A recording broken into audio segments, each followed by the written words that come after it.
મંચ પર ઉપસ્થિત કોંગ્રેસ પરિવારના મારા સૌ સન્માનીય સાથીઓ, કોંગ્રેસના સૌ આગેવાન મિત્રો, કાર્યકર્તાઓ, એસસી ડિપાર્ટમેન્ટના ચેરમેન ભાઈ હિતેન્દ્રભાઈ પીઠડિયા, સેવાદળના રાષ્ટ્રીય અધ્યક્ષ જેમને હમણાં ધુઆધાર બેટિંગ કરી લાલજીભાઈ દેસાઈ, સોનલબેન પટેલ, અમદાવાદ શહેરના કોંગ્રેસ સમિતિના આપણા પ્રમુખ જે જબરદસ્ત મહેનત આખા શહેરમાં રાત દિવસ કરી રહ્યા છે, પૂર્વ પ્રદેશ પ્રમુખ તેજાબી વક્તા માનનીય જગદીશભાઈ ઠાકોર અને આપણા ગુજરાત પ્રદેશ કોંગ્રેસ સમિતિના સન્માનીય સાથી માનનીય અમિતભાઈ ચાવડા, ઇકબાલભાઈ, જુલ્ફીભાઈ, અન્ય તમામ કોર્પોરેટર મિત્રો જે હમણાં જ નવનિયુક્ત વોર્ડ પ્રમુખ છે, તમામ વોર્ડ પ્રમુખ મિત્રો, કોંગ્રેસ પક્ષના ઓડિયન્સમાં બેઠેલા તમામ સમર્થકો, આ વિસ્તારની બહેનો, માતાઓ, વડીલો, સૌ યુવાન દોસ્તો, આપ સૌને મારા ક્રાંતિકારી જય ભીમ અને ઇન્કલાબ જિંદાબાદ પેશ કરું છું.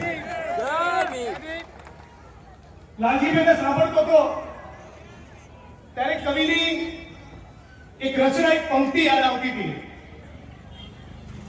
કે અગવડોની દોરી પર ચાલવાની આદત, એકાદના વિચારોમાં માલવાની આદત, જાજા અમે છીએ, મુશ્કેલીઓ છે થોડી, મહેનતના છે હલેસા ને હિંમતોની હોડી, ને સપનાને ધાર કાઢી ભોકાય એમાં વસ્તી, આ કાળ મીંડ મહેનત થાતી નથી અમસ્તી, કે પોતાની જાત વાળી ચાલે છે રાત પાળી, જો હાથ થાય કાળા તો કાલ નહીં રે કાળી. હે મિલ મજૂરિયાઓના અમદાવાદ, હે સરસપુર, બાપુનગર, ગોમતીપુર, રક્ષાલની એ ધરતી જેને સજાઈને તૈયાર કર્યું છે અહીંના મુસ્લિમોએ, અહીંના દેવી પૂજકોએ, અહીંના ઠાકોરોએ, અહીંના દલિતોએ, અહીંના શ્રમજીવીઓએ, એવી આ ધરતીનું વંદન કરું છું, તેમના પરસેવાને હું સલામ કરું છું. આ પરસેવાને એટલા માટે સલામ કરું છું કે માનનીય અમિતભાઈ અને હું ગુજરાતની વિધાનસભાના જે મકાનમાં બેસીએ છીએ એ પણ જે કડિયા મજૂરોનો પરસેવો છે એ આ પૂર્વ અમદાવાદમાંથી આવે છે, સેટેલાઇટમાંથી ને આંબલી રોડમાંથી નહીં. આ અમદાવાદ શહેર એ બન્યું છે કોઈના પરસેવાથી તૈયાર થયું છે, તે પૂર્વ અમદાવાદનો પરસેવો છે. એટલે પહેલી બાજુનો અમદાવાદની જે ગાડીઓ ફરે છે, પહેલી બાજુના અમદાવાદની જે ચકાચોંધ છે, પહેલી બાજુના અમદાવાદની ઊંચી ઇમારત ને બિલ્ડિંગો છે, એના મૂળમાં આપણો પરસેવો છે, આપણું લોહી છે. વોટ ચોર ગતિ છોડ આનારો એટલા માટે કે સરસપુરમાં ગોમતીપુર ચારતોડા કબ્રસ્તાન પાસે, ઈસનપુરમાં માલધારી સમાજના ઓઢવ વિસ્તારમાં, સુભાષપ્રીતિ ઠાકોર સમાજની વસ્તીમાં, ચાંદખેડા, મોટેરા, દલિત અને માલધારીને ઠાકોર સમાજની વસ્તીમાં, ચંડોળાના મુસ્લિમ સમાજની વસ્તીમાં આ સરકાર રાત દિવસ બુલડોઝર ફેરવી તમને નેસ્તો નાબૂદ કરી, તમારી આખી જિંદગીની પાય પાય જોડીને તમે જે કાચું ઝૂંપડું કે બે માળનું મકાન બનાવ્યું કે એક રૂમ રસોડાનું ઘર બાંધ્યું, આ તમામ તોડીને તમને નવરા કરે છે.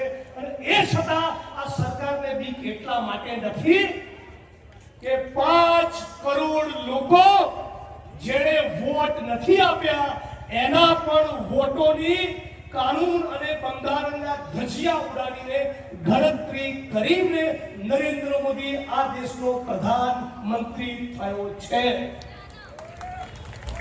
જે લોકો મતદાર છે એની ચોકડી મારી લિસ્ટમાંથી નામ કાઢી નાખ્યા, જે મતદાર નથી એવા હજારો લાખો લોકોને, લગભગ 5 કરોડ લોકોને 79 જેટલી પાર્લામેન્ટ સીટમાં મતદાર બનાવ્યા.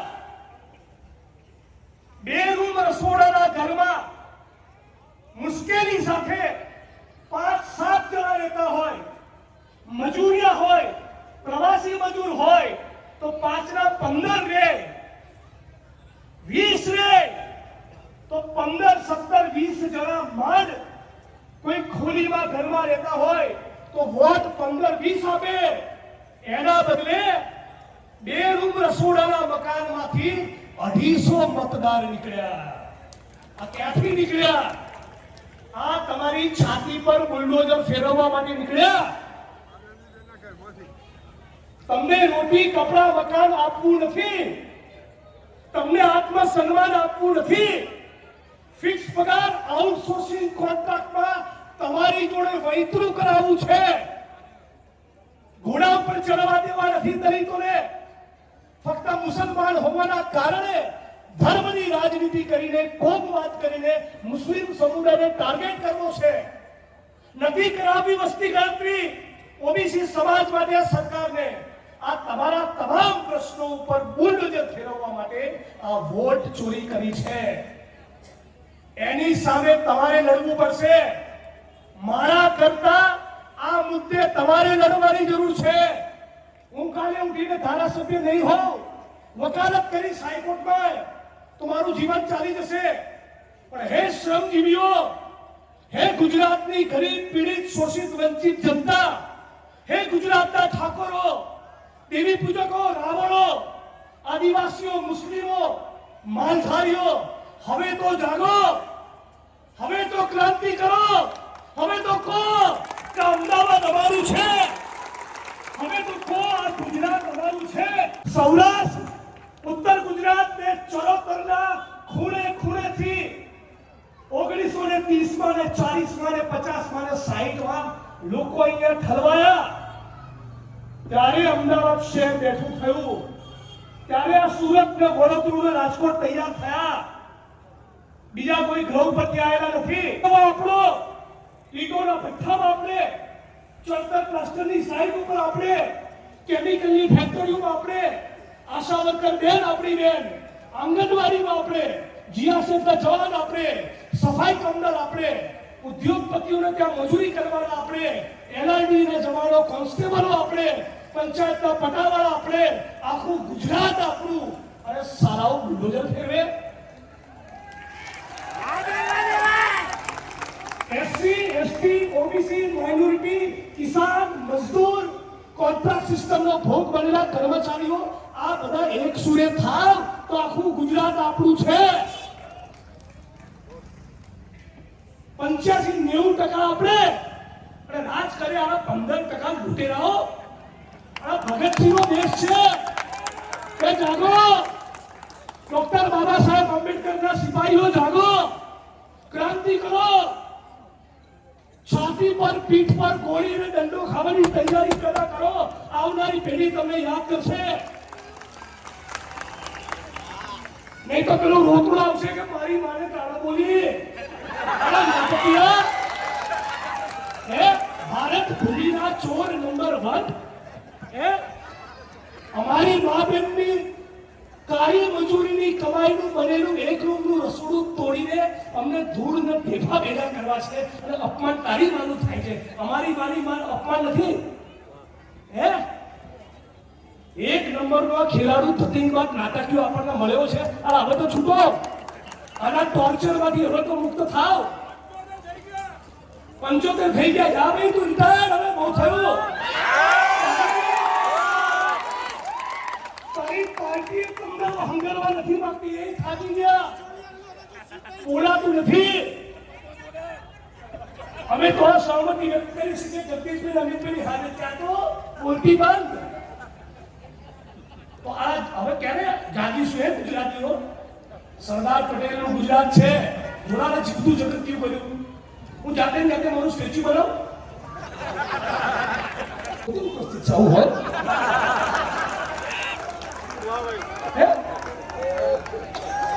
સરદાર વલ્લભભાઈ પટેલનું નામ કાઢી પોતાનું લગાડી વાળા હદ છે યાર. અરે કોઈ આપણું ગુજરાત ચૂપ. પટેલ સમાજને આ મંચ ઉપરથી બહુ પ્રેમ અને આદર સાથે સોનલબેનની ઉપસ્થિતિમાં ફરી એકવાર કહું છું કે મારા કસમ, ડોક્ટર ભીમરાવ બાબા સાહેબ આંબેડકરનું નામ પૂછ્યું હોય ને દલિતો ફાડી નાખે.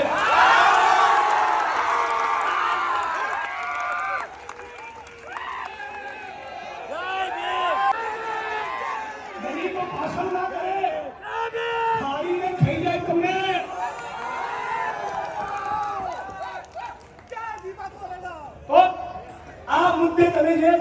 ડિસ્ચાર્જ થયા એવા ઈશનપુરના ઘર બચાવવા માટે ટાઈટ થવાનું છે અને 15મી ઓક્ટોબરના દિવસે મુખ્યમંત્રીના ઘરે જવાનું છે ભૂપેન્દ્રભાઈ પટેલના અને કહેવા માટે કે મૃદુ ને મક્કમ થઈને ફરો છો હાડા ઢીલા થસ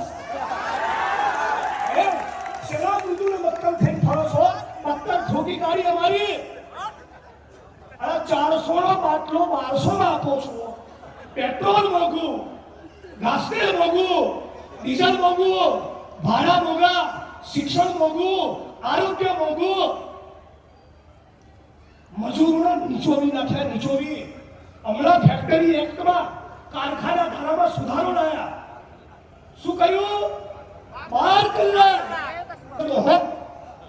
શું કીધું તું મેં કે માનનીય અધ્યક્ષ શ્રી એક કામ એવું કરો કે હમણાં બધા 182 ધારાસભ્યોને 1 મહિનો સુધી 12 કલાક અડાલે જીતોના ભઠ્ઠામાં મોકલો એટલે ખબર પડે દુનિયામાં અમેરિકામાં યુરોપમાં એવી ડિમાન્ડ છે કે વિજ્ઞાનનો ટેકનોલોજીનો હવે જબરદસ્ત આવિષ્કાર થયો મંગળ ઉપર પાણી છે કે નહીં એ શોધવા માટે માણસ મથી રહ્યો છે ચંદ્ર ઉપર કોલોની બનાવવા માંગે છે તો હવે કામના કલાકો ઘટાડીને 6 કરો યુરોપમાં એવી ડિમાન્ડ છે સ્કેન્ડિનેવિયન કન્ટ્રીઝમાં બી માંગબ્રાસ કામ કરીશું ને ટેબલ પર ઝૂકવું આવે તો છળકો નહીં કરવાનો છળકો કરે તો માલિક સામે ગુનો દાખલ થાય અહીંયા એમને એસી ચેમ્બરમાં એસી ગાડીમાં બંગલામાં રહેવું છે એ તમારી જોડે ગરીબો મજૂરો જોડે 12 કલાક તમને નીચોડવા માંગે છે અરે પાડી દો અમને પાડી દો અમને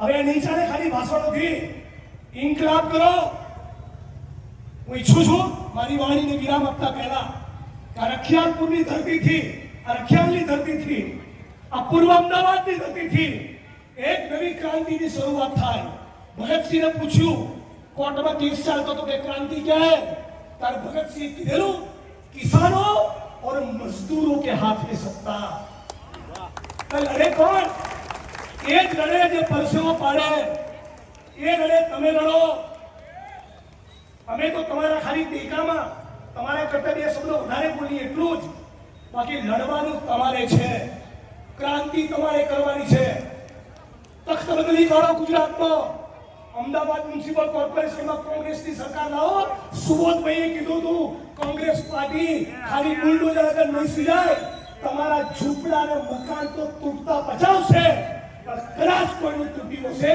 તો 2 BHK નું મકાન પર ઇન્ડિયન નેશનલ કોંગ્રેસ આપશે અને એ આપીને અમે નવાઈ નહીં કરીએ તમે નરોડા ઓઢવ છત્રાલની GIDC માં 12 કલાક કૂકઈને બોલ બેરિંગ પેદા કરો ફેક્ટરીમાં મજૂરી કરીને ઘડિયાળ બનાવો આ ઘડિયાળ બજારમાં વેચાવા જાય એમાંથી ટેક્સ કપાય અને એ સરકારની તિજોરીમાં જાય ફરી એમાંથી તમારું મકાન બને તમારા જ પૈસા છે બધું તમારું જ છે દેશ જ તમારો છે ગુજરાત જ તમારું છે અમદાવાદ તમારું છે સત્તા તમારી કરી દો તો મને લાગે છે કે તમારા જીવનમાં કંઈક બરકત આવશે આપ સૌ મોટી સંખ્યામાં ઉપસ્થિત રહ્યા એ માટે તમારી સાથોસાથ કમલેશભાઈ કટારા મારી ટીમના સાથી અને સુબોધભાઈ પરમાર બંનેને વિનંતી કરું 1 સેકન્ડ માટે જરા નજીક હોય તો આગળ આવે સુબોધભાઈ અને કમલેશભાઈ એટલે હું જ છું હું ફકી આપણા સાથીઓની જોડે મળીને લડ્યો છું અડધી રાત તો હોકારો છે આવશે તમારી જોડે બરાબર તો સાથે મળીને લડીએ